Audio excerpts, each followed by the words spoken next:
공동체 대학부 간사 권희정 집사입니다. 부족한 저를 이 귀한 자리에 세워주신 하나님께 감사드립니다. 미리 간증 날짜가 잡혀 있었기에 걱정이 많았습니다. 따끈따끈한 간증 한마디를 하고 싶다는 마음 하나로 7월 4일부터 24일까지 21일간 가정 예배를 드리기로 작정했습니다. 셀원인 딸아이와 함께 주 1회 셀 예배를 드리고 나머지 요일은 청년부에서 같이 진행하고 있는 성경 읽기 진도에 맞춰 성경을 읽고 가정 예배를 드렸습니다. 그렇게 예배를 드린 지 열흘 정도 지났을 때 딸아이가 준비하고 있는 영어 시험 점수 발표가 있었는데 예상하지 못했던 높은 점수로 원하는 대학원에 응시할 수 있는 자격을 부여받았고, 아들은 대기업에서 운영하는 부스트 캠프에 10대 1의 경쟁률을 뚫고 합격했다는 소식을 들었습니다.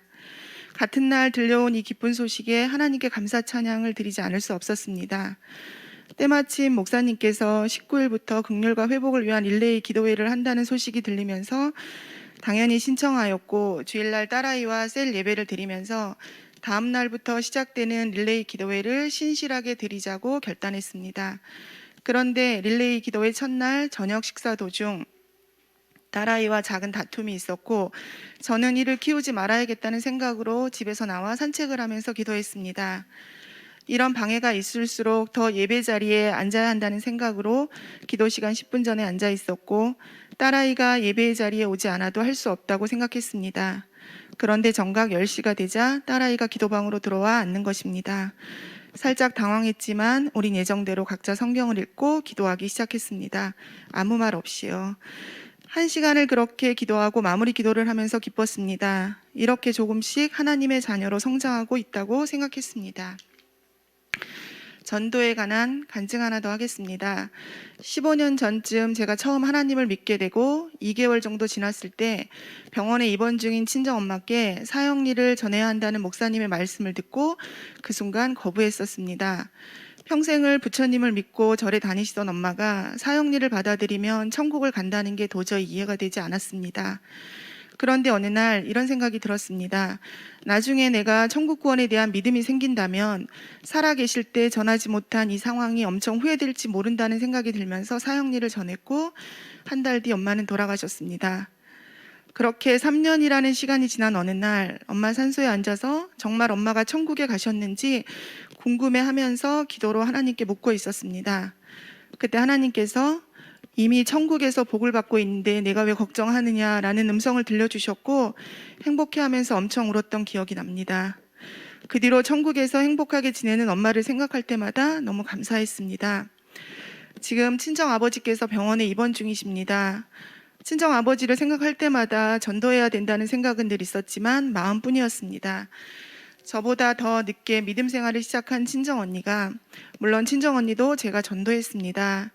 이제는 사형리를 전할 때가 되지 않았냐는 권유에 그러자고 대답은 했지만 자신이 없었습니다.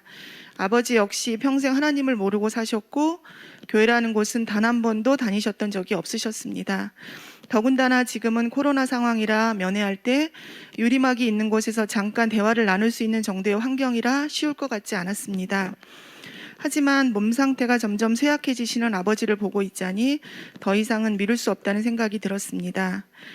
4월 어느 날 사형리를 전하고자 병원을 방문하는 그날도 역시 마음속에 평생을 하나님을 모르고 살았던 아버지가 하나님을 받아들이실 수 있을까라는 의문을 가지고 집을 나섰습니다.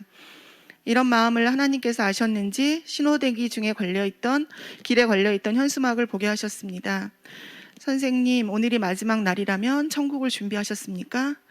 이 현수막을 보는 순간 하나님도 간절히 바라고 계시구나라는 마음에 기쁜 마음으로 전했고, 엄청 큰 소리로 아멘하는 아버지의 목소리에 기쁨의 눈물을 흘렸습니다. 그 뒤로 그 현수막은 더 이상 볼 수가 없었습니다. 사업장에서의 축복도 늘 감사하고 있습니다. 작년 코로나가 시작되었을 때부터 지금까지 모두 힘든 상황이지만 잘 버티게 하셨고, 오히려 다른 현장이 힘들어지면서 새로운 현장을 구하는 능력 있는 좋은 직원들과 일하게 하시면서 물질의 축복도 허락하시고 모든 여건을 순조롭게 만들어 주셨습니다. 어느 지역으로 출퇴근하더라도 항상 반대 방향만 밀리는 것도 하나님의 축복 중 하나 아닐까요? 일일이 나열할 순 없지만 한쪽이 막히면 항상 다른 쪽을 열어 채워주시면서 더 큰 축복을 허락하시는 주님께 늘 감사드리고 있습니다. 딸아이와 3인의 교회 셀로 구성되었을 때 감사보다는 걱정이 많았습니다. 딸아이 앞에서 신앙적으로 부족한 나의 모습들이 보여지는 것도 부담스러웠습니다. 아니나 다를까 서로 바쁜 상황이 빤히 보이면 예배를 못 드리게 되고 감정이 나빠져도 못 드리고 이런저런 핑계가 많았습니다.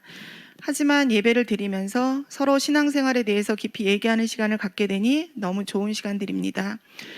지금은 둘이 드리는 셀 예배지만 가족 전체가 셀 예배를 드리는 그날까지 더 열심히 기도하고 훈련하는 하나님 자녀가 되겠습니다. 감사합니다.